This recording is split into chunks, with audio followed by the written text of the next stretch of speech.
transfer news, under 21s, CarabaoCup, ticketing, pre-season and the retirement of a club legend. All that coming up in today's video. Good morning everyone, welcome back to the Magnificent Mags channel. I hope you're all well. Thank you so much for tuning in as always.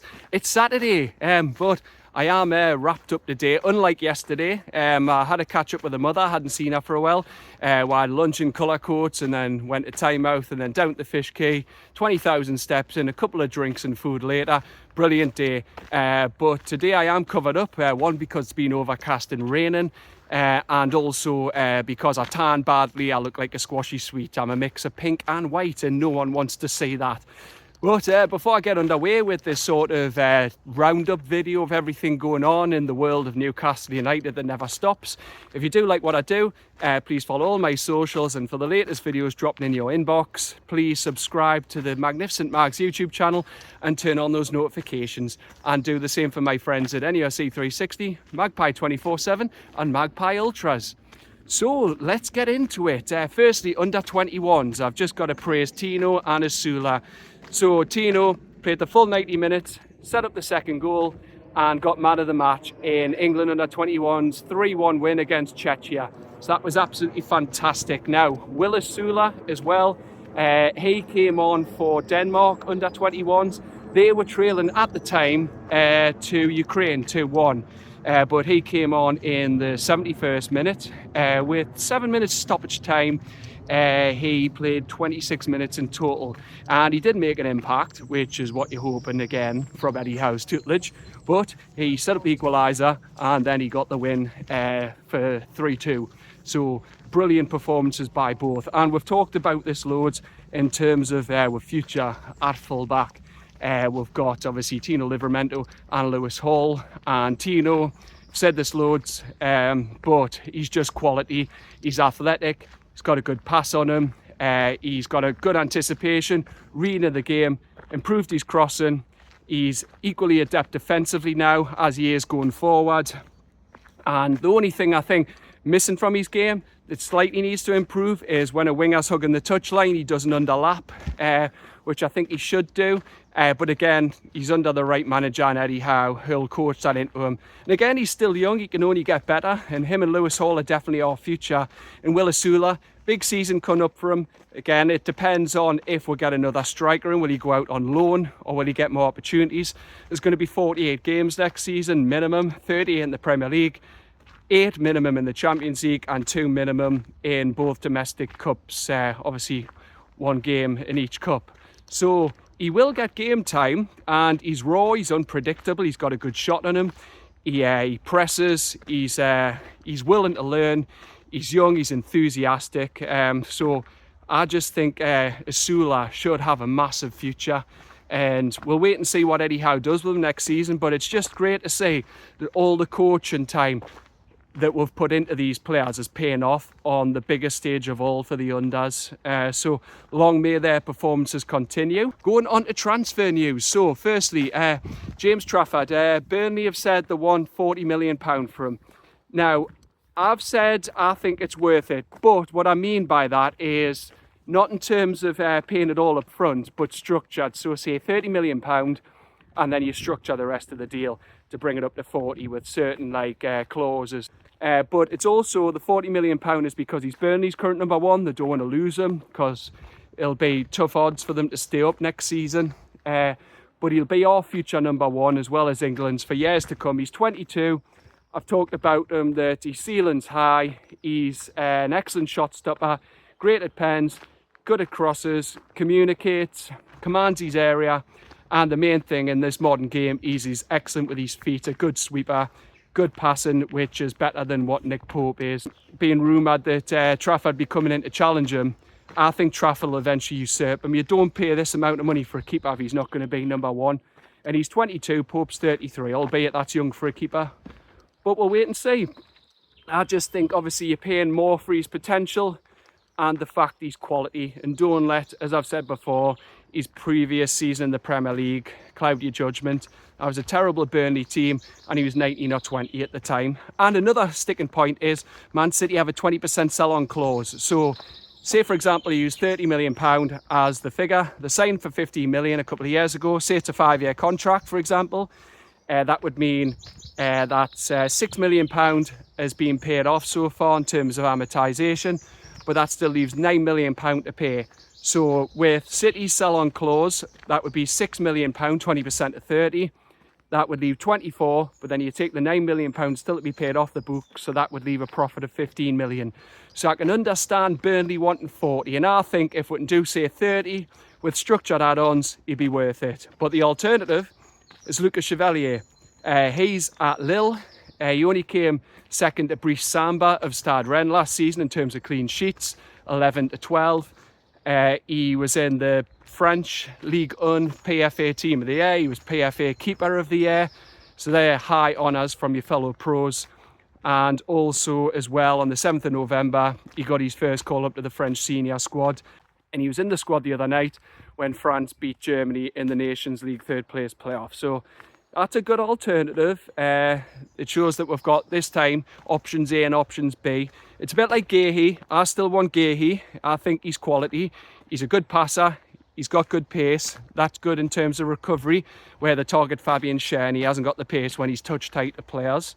But again, Palace are hard negotiators, so it doesn't mean that we will get him. And the alternative that's being talked about is one Ousmane Diomande of Sporting. He's won plenty of trophies with Sporting. He's 21. I think, like Guéhi, they've both got high ceilings, but Diamande's could be higher. And I think what he trumps Guéhi at is he's more powerful and he's better in the air. So there's plus and negative points to both of them. Guéhi has Premier League experience, Diomande doesn't. You don't know how he'll turn out in terms that he's been playing in PrimeiraLiga in Portugal. However, Portugal have produced many great players. We all know that in terms of Cristiano Ronaldo, Luis Figo, Pepe. However, Premier League experience doesn't mean that they'll be great here. Guéhi could flop, Diomande could be good. Because we've seen this. Premier League experience isn't the be-all and end-all. Isaac, Tonali and Bruno came here without it, and look how they've turned out. So we'll wait and see on that front. Now, in terms of a striker, Brighton have just signed Costalas. I'm not going to try and pronounce his first name. That'll just be an embarrassment. But they've signed him from Olympiacos. So, to me, that signals that João Pedro is a deal that's likely to happen. Luke Edwards report that Newcastle are confident that a deal could be agreed. Now, the figure is £60 million. Now, I posted last night on Blue Sky, Facebook, X, Threads, I said £60 million a snip. Now, Malaga Mag came back to us on Blue Sky and said, feels like that's too much. But just to caveat that, it's what I replied to him. Again, it's if it's structured. So you wouldn't just pay that £60 million, no one would, in one go. But what I think you're paying the £60 million for is his potential. Again, it would be like a Diomande or a Trafford. And also, Brighton aren't sellers unless they need to. They're very good at that. They're not in PSR trouble. So it feels like bringing Costalas in, they want to move Pedro on at the right time. Now, I think it'd be a great signing. One, as I've said, his potential. I think he'd be a future Brazilian international. He's only 23. Now, others will come back and counter that and say, yes, but 5 of his 10 goals last season were penalties, and also he stat padded a bit against poor teams in Brighton's European campaign. However, he's won the most penalties of any player since the start of last season. And he's also intelligent, he's athletic, he's versatile, he's young. It would lower his squad average age, which Eddie Howe loves. He can play number 9, number 10, he can play wing, albeit left wing, and we've already got enough players stacked in that position. However, his versatility is good. And the main thing, which we always struggle with, is a low block. We've seen that last season. We all sat through all those home games and a few away, but mainly Fulham. There was Brighton, there was West Ham. He's a player who can really unlock these teams by dropping deep, and he can find a pass to unlock it. And you can imagine him teaming up with his compatriots in Bruno and Joe Linton and finding Alexander Isak. I just think that's such an exciting prospect. So I do think £60 million would be worth it, structured for his potential and everything I've just discussed. And yes, people will say, oh, he's a hothead, but what Brazilians aren't? Look at Bruno, look at Joe Linton. They're both two hotheads, you could say, in a way. But I like that. They've got that fire and determination in them. Yes, they might be susceptible to a red card now and then. So is Joe Linton. So is Bruno. It's part of their game, but they've managed to get it under control. And with Eddie Howe, I think Eddie Howe will get that under control with him as well. So yeah, João Pedro is one that I do hope happens. But we'll wait and see on that. It's just good that we've got more than one option this time, because that was with failure last summer when we all went all in on Gahey and then nothing came off. So we'll wait and see what happens on that one. Now, we've done the under-21s and transfers, so the next thing is moving on to, with us being the holders, I wouldn't normally mention this, but it's the update to the Carabao Cup. So the update that's came out with that is there's going to be an extra preliminary round. So the reason for this is because there's 9 Premier League teams in Europe next season, and they don't want it bloated for rounds 1 and 2 because then imbalance it for round 3. We commence on the 15th and 22nd of September when we enter the competition. So what they need to do is this extra preliminary round, which is going to be, I think, around the 7th of August. The draw's Thursday, the 26th of June. And it's going to be regionalised. So the two worst performing teams, should I say, in League 2, in Newport and Accrington, will be going up against the 2 promoted teams from the National League. So that is Barnet and Oldham. And as I said, regionalised, it means that you'll have Barnet against Newport and you'll have Accrington against Oldham, and they'll work out who's home and who's away. I just want to wish a happy retirement to Jan Bryan. She's been the voice and the backbone of the box office for the last 31 years. As the club said, she just came in with a pen and paper, and then she's never left since, and she's been the glue that holds it all together. She's been on the normal line, she's been on the disabled supporters line, and yes, she's finally putting her pen down, putting the phone down, and she's getting a well-deserved retirement. The box office won't be the same, as I'm sure I've talked to her many times over the years, but just want to say thank you so much for your service, Jan. You've been absolutely brilliant. You'll have seen it all, and happy retirement. It's well deserved. And now the club's pre-season schedule. So Eddie Howe's already said the players will be back in at the training ground on Monday the 7th of July. Then we'll be going to Austria for a pre-season training camp. Then on Saturday the 19th of July, 3 p.m. kickoff, Celtic Park. I'll be there. We're playing Celtic in the inaugural Adidas Trophy. Looking forward to that one. Then the club will shoot all the way over to Singapore to play Arsenal. Then they'll go to South Korea, and Premier League broadcast partners Kupang Play Series. Newcastle are taking part in that tournament. So the first game at the Suwon World Cup Stadium, it'll be against Team K League, 8 p.m. kickoff local time, 12 p.m. UK on the Wednesday. That'll be against the best players from the Korean top flight domestic league. And then Sunday, the 3rd of August, game number 2, we'll be playing a familiar foe in Spurs. That's also an 8 p.m. kickoff at the Seoul World Cup Stadium. And then a round off pre-season, like every year, we'll be playing Champions League opposition in Diego Simeone's Atletico Madrid in the Salah Cup. Becky Langley's team will be playing Atletico Femenino, 1 p.m. And then it looks around about 4 p.m, I believe it was, we'll be playing the men's team. Basically a Champions League warm-up. And I think that format's better because rather than playing 2 teams over 2 days, a week before the season starts, I think it's better that we're just doing the one game against top-level opposition on the Saturday. And you've got to be quick though, that there's only 1,025 tickets left for that, mainly in level 7. So be quick to avoid disappointment.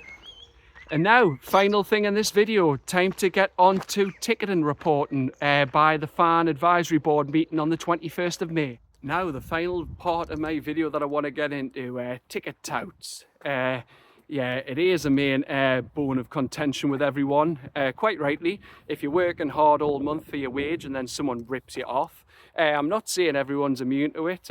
Something can seem so honest and genuine, and then you find out you've been scammed. It's not happened to me. I never want it to happen to me, and I never want it to happen to anyone else. No one should be getting ripped off by people trying to make a quick well, I was going to say a quick buck, but we're not American, a quick pound.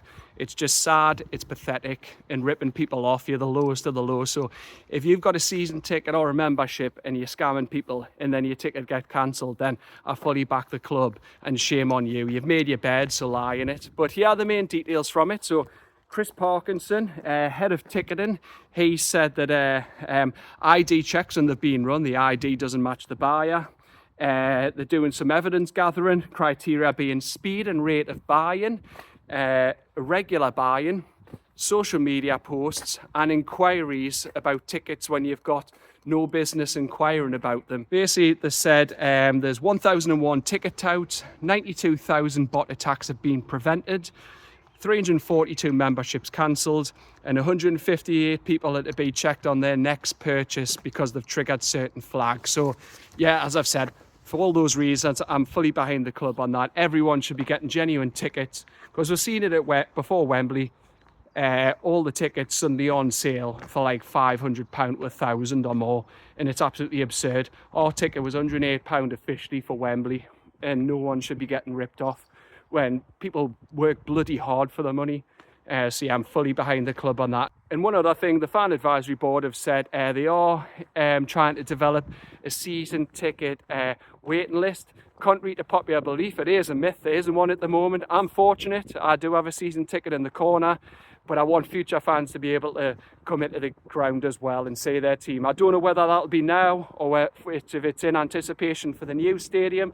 Again, we're waiting for details on that. For future fans, they should be able to see their team play.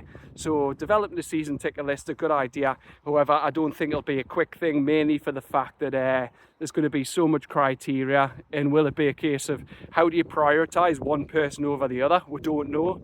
So it's good to hear it's in development, but I don't think that'll be a quick turnaround in terms of it being developed and hearing about it anytime soon. But that's it from me for now. Thank you so much for watching this roundup video. I'm going to go back home now, have a bit breakfast, and then I've got to head to town. But again, if you like the video, please drop a like and subscribe to the YouTube channel. And I'll be back with another video later on today, but I'm not going to give you any details on that. All will be revealed, especially when you see the location I am later on about what that subject is. But for now, take care. Thanks for watching.